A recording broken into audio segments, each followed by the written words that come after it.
Hello, नमस्ते to all. Myself doctor Sonia Goyal and I am a pulmonologist. और जैसा कि मैंने प्रॉमिस किया था, आज है 1 November and I am uploading this video on my son's first birthday. तो हैप्पी बर्थडे टू इवान। और ये वीडियो है स्पेशली बच्चों के लिए। तो आप अपने बच्चों को के लंग्स को कैसे स्ट्रॉन्गर और हेल्दियर बना सकते हैं, आइए आज बात करते हैं। तो सबसे पहले जानते हैं बच्चों के लंग्स के बारे में। जो ये ग्रोइंग लंग्स हैं, ये बहुत इंपॉर्टेंट रोल प्ले करते हैं आगे की आने वाली लाइफ के बारे में। जो अंडर डेवलपिंग लंग्स हैं, वो अभी से मान लीजिए शुरुआत हो जाती है और लाइफ लॉन्ग आपके बच्चे को सफ़र करना पड़ता है। तो उस चीज़ को अवॉइड करने के लिए जितना हद तक आपके हाथ में है, आप ये स्टेप्स फॉलो कीजिए और अपने बच्चों के लंग्स को बेटर बनाइए। पहले 2 साल बहुत ज़रूरी होते हैं बच्चों के लंग्स के बेटर डेवलपमेंट के लिए, क्योंकि इस टाइम पे जो डेवलपमेंट वोम से शुरू होती है, मतलब अपनी मदर के पेट से जो शुरू होती है, वो 2 साल तक मैक्सिमम कंटिन्यू करती है। 2 साल तक एल्वेलाई डेवलपमेंट चलता रहता है। तो ये जो 2 साल हैं, वो बहुत पिक्यूलियर होते हैं आपके बच्चे की लाइफ के लिए। अब बात करते हैं स्टेप्स टू फॉलो। तो नंबर 1 है अवॉइड एनी स्मोक एक्सपोजर। किसी भी प्रकार का धुआं आपके बच्चे के लिए डेंजरस है।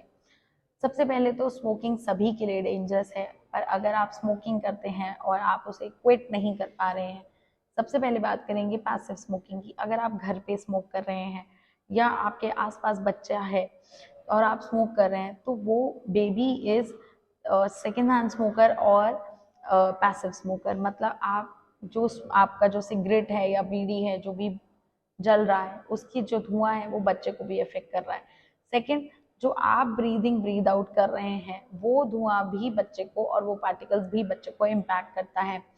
थर्ड, मान लीजिए अब बात करते हैं थर्ड हैंड स्मोकिंग की। मान लीजिए बच्चे पेरेंट्स स्मोकर हैं या फादर स्मोकर है या मदर स्मोकर है, but they can not quit after baby, और वो सोचते हैं कि हम बाहर से स्मोक करके आ जाएं, बच्चे के सामने ना करें ताकि बच्चा इफेक्ट ना हो। ऐसा नहीं है, बच्चा भी इफेक्ट होता है। कैसे? आप थर्ड हैंड स्मोकिंग के बारे में नहीं जानते होंगे, तो आज बात करते हैं थर्ड हैंड स्मोकिंग की। थर्ड हैंड स्मोकिंग में क्या होता है, मान लीजिए आप बाहर से स्मोक करके आए हैं या मान लीजिए आपने गाड़ी में स्मोक किया और फिर आपका बच्चा उस गाड़ी में बैठ रहा है, तो वो जो एनवायरनमेंट है that is not smoke free. आपने वो सरफेसेस हुए या आपके क्लोथिंग हुआ या आपके हेयर हुए, इन सब में स्मोक पार्टिकल्स आ जाते हैं। फिर वो बाकी पार्टिकल से रिएक्ट करके न्यू पार्टिकल्स बन जाते हैं और वो बच्चे के लिए और भी डेंजरस हो जाते हैं। Most of the smoke particles are carcinogens, मतलब ये कैंसर डेवलप करने वाले पदार्थ होते हैं। तो उस सब से बचाने के लिए आपको हर तरह के स्मोक से अपने बच्चों को बचा के रखना है। बच्चों को बाद में भी आप स्मोक से एक्सपोज ना करें, मतलब आप बाहर से करके आ रहे हैं, जैसे भी कर रहे हैं, आपको सरफेस भी स्मोक फ्री रखनी है। या आप मान लीजिए किसी स्मोकर के घर जाते हैं अपने बच्चे को लेके, तो ये चीज़ ध्यान रखिएगा कि उनकी सरफेस पे हो सकता है वो उस टाइम स्मोक ना करें बच्चों के लिए, बट आप जो वो सरफेस है that is not smoke particles free. अब बात करते हैं कि आप क्या करें। मान लीजिए आप स्मोकिंग भी क्विट नहीं कर पा रहे हैं, तो आप बाहर स्मोक कीजिए।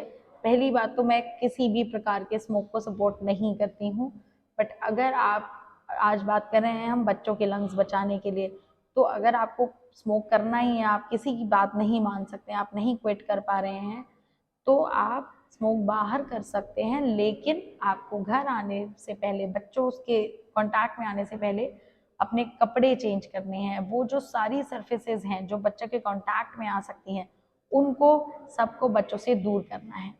स्मोक क्या कर सकता है? स्मोक इज़ वेरी डेंजरस, क्योंकि ये कॉज कर सकता है रिकरेंट आस्थमा अटैक्स, इन्फेक्शंस कर सकता है, साथ ही साथ जो आपके बच्चों के डेवलपमेंट है ये स्लो प्रोग्रेस कर सकता है, उसमें मतलब डिले कर सकता है आपके लंग्स के प्रोग्रेस में।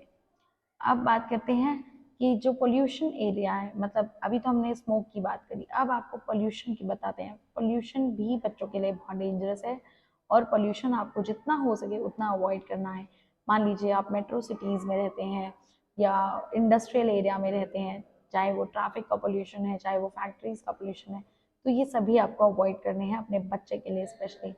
अगर आप हो सकता है तो आप पोल्यूशन प्रोन एरिया में ना रहें, और अगर आप नहीं कर सकते ऐसा, तो आप बच्चों को कम से कम धुएं से एक्सपोज कराएं। मतलब जैसे अगर ट्रैफिक टाइमिंग ज़्यादा है, लाइक ऑफिस आवर्स हो गए, तो उसमें आप बच्चों को बाहर ना लेके जाएं।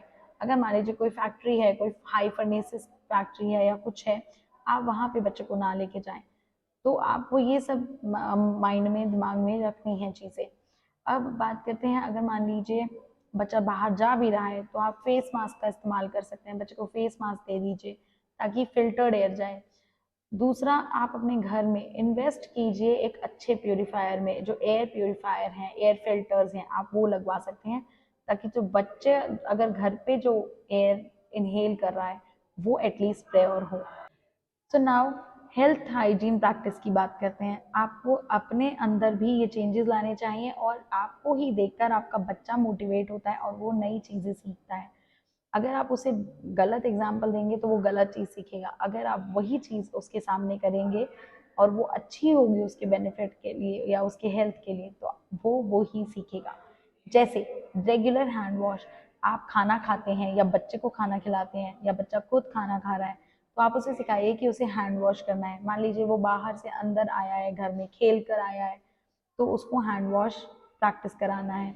रात को सोते वक्त और सुबह दिन में 2 बार उसको ब्रश कराना है। तो ये कुछ अच्छी आदतें हैं जो आपको अपने बच्चों में डालनी चाहिए शुरू से ही। अब बात करते हैं प्रॉपर सैनिटेशन की। जब आप खाना बना रहे हैं बच्चों के लिए, तो कोशिश कीजिए कि पूरी सैनिटरी कंडीशन में ही आप खाना बनाएं। जैसे कि आप सब्जी, फल या दालें हैं या चावल है या कुछ भी बन रहा है, उसको वॉश कीजिए प्रॉपरली बनाने से पहले। आप अगर बना रहे हैं खाना, तो आप कोई भी चीज़ ऐसी ना टच करें ताकि वो खाना इन्फेक्ट हो। बच्चे को बासी खाना ना दें। तो ये सब है जिससे आप इन्फेक्शन का रेट अपने बच्चे में कम कर सकते हैं। साथ ही साथ हैंड वॉश की हम बात कर ही चुके हैं। बच्चे को डेली हेल्दी डाइट दीजिए। मतलब आप अपने बच्चे के डेली मील में फ्रूट्स और वेजिटेबल्स ज़रूर खिलाइए।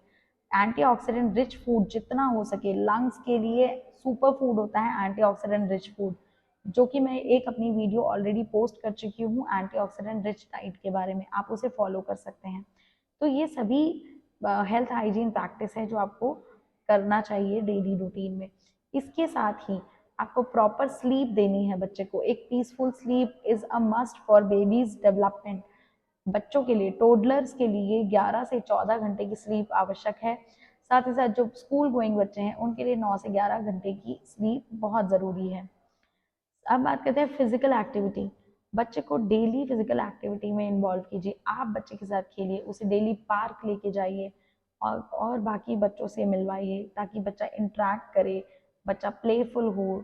तो जितना वो प्लेफुल होगा उतनी उसकी फिजिकल एक्टिविटी बढ़ेगी और साथ ही साथ उसकी एनर्जी सही जगह पे कंज्यूम होगी।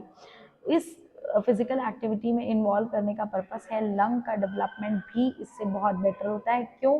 क्योंकि हम ऑक्सीजन की डिमांड और सप्लाई दोनों प्रॉपर कर रहे हैं। साथ ही साथ आप उसे पार्क लेके जाएंगे तो पार्क में मोस्टली ग्रीनरी ज़रूर होती है। आप उसे ग्रीनरी में ज़रूर लेके जाइए ताकि वो फ्रेश एयर ले, और यही सब वो अपनी डेली लाइफ में इंक्लूड करें। अब बात करते हैं इन्फेक्शन से कैसे बचाएं। तो 2 बहुत इंपॉर्टेंट वैक्सीन हैं जो कि आपके बच्चों को आपको ज़रूर लगवानी चाहिए। सबसे पहले बात करते हैं इन्फ्लुएंजा वैक्सीन की। तो जो नॉर्मल रूटीन है वो इन्फ्लुएंजा वैक्सीन का फर्स्ट डोज दिया जाता है 6 मंथ पे और सेकेंड डोज दिया जाता है 7th मंथ पे। इसके बाद हर साल बच्चे को फ्लू शॉट लगवाना चाहिए। इट्स स्पेशली 5 साल तक तो आपको अपने बच्चे को फ्लू शॉट ज़रूर लगवाना चाहिए। वैसे ये हर वर्ग के लिए इम्पॉर्टेंट है कि हर साल फ्लू का शॉट लगवाया जाए। स्पेशली मार्च और अप्रैल के मंथ में बच्चों को फ्लू शॉट लगवाना चाहिए हर साल। अब बात करते हैं इन न्यूमोकोकल वैक्सीन की। Pneumococcal vaccine is very important और इसके 2 शेड्यूल हैं जो आप लगवा सकते हैं। पहला है प्राइवेट प्रैक्टिशनर यूजुअली 6 वीक पे, 10th वीक पे और 14 वीक पे बच्चों को न्यूमोकोकल वैक्सीन देते हैं। एक गवर्नमेंट का प्लान भी है जो आपने सुना होगा, यूनिवर्सल इम्यूनाइजेशन शेड्यूल जो होता है बच्चों के लिए, उसमें हम 6 हफ्ते, 14 हफ्ते और 9 महीने पे ये फ्लू न्यूमोकोकल वैक्सीन देते हैं। इसके बाद 15 महीने पर न्यूमोकोकल का बूस्टर दिया जाता है। तो ये 2 वैक्सीन हैं जो आपको बहुत इंपॉर्टेंट है लगवानी।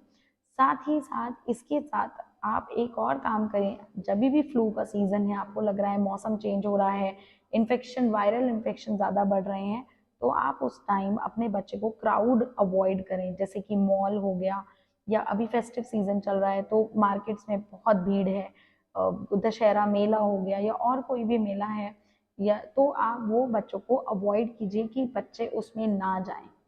So, in the end, as they say, as long as there is breath in our lungs, our story is still being written. So, आप अपने बच्चे को हेल्दियर और स्ट्रॉन्गर लंग्स दीजिए, उनको हेल्थ प्रैक्टिस सिखाइए, बच्चों को एक बेटर फ्यूचर दीजिए, और enjoy your Karwa Chauth. Happy Karwa Chauth to all.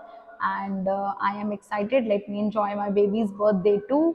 साथ ही साथ keep following me, share this video as much as possible to benefit other parents and children. Or that's it. Bye bye. Take care.